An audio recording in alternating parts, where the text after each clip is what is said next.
Up next, we're going to be looking at Guinness Draft Stout, and this comes in at 4.2% ABV. Check it out.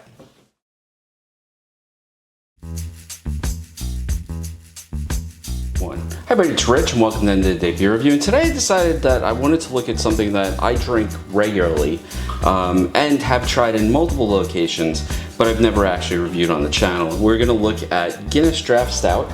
This is a typical Guinness. Now, in the intro, I apologize, I said that it was 4.2% ABV. It's actually 4.1, not that it makes a big difference. I do have my trusty Guinness glass here, and when I pop this open, of course, we're going to hear that widget sort of like push the nitrogen through the beer. Let's give it a crack. And yes, the widget is doing its job very nicely.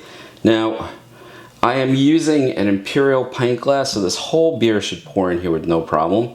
And let's look at the pour, because it is almost like, it looks like coffee with milk in it. Ah, there we go. A little bit of brown in that pour, but you see that creaminess that we normally associate with a good Guinness.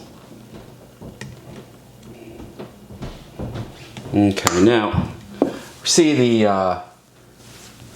the way the gas is sort of just rippling up and causing that cool effect that you see whenever you get a Guinness, and we'll let that set for a minute. Now, I have had Guinness in Ireland at the Guinness factory, and it was very good, to the point where, can I adequately say that Guinness is better in Ireland than it is in America? It is. I mean, don't get me wrong.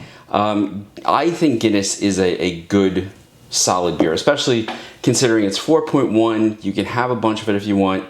From a caloric standpoint, because this can is an American product, this is a, what does it say here? Oh, actually, it doesn't give. Is this a 12? No, this is a 16. No, this is a 14.9 ounce can.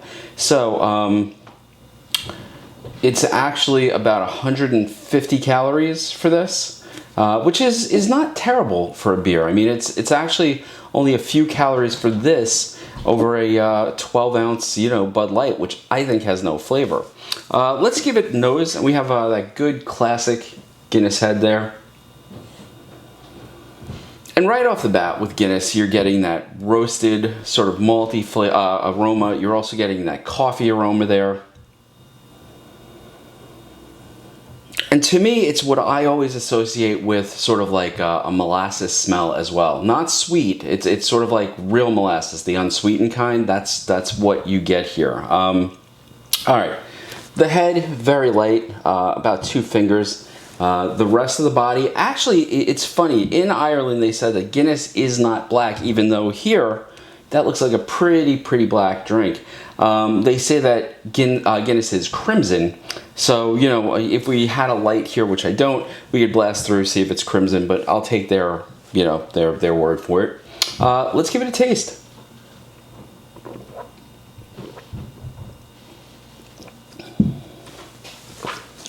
Now, I did give that a bit of a gulp, because again, at the Guinness factory, they were talking about that you're not trying to drink really the head, you're trying to drink the beer. The head is where all the bitterness is. And they're right. If you drink it without, or with minimizing, consuming the head of the beer, what you wind up getting, front of the tongue, a very nice roastiness to it, as it goes back a little bit of that coffee, which I like a lot.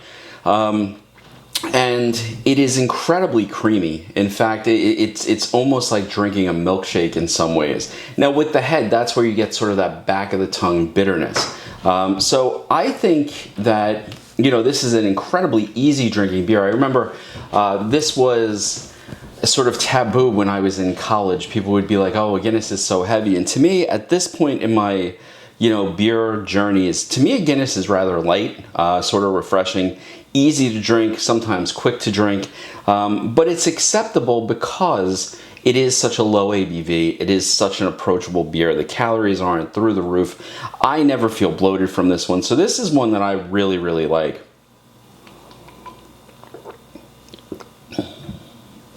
Now, I will say this. I do think that the Guinness in Ireland has a little more roastiness to it, and I think it's slightly thicker. And I am talking about Guinness Stout.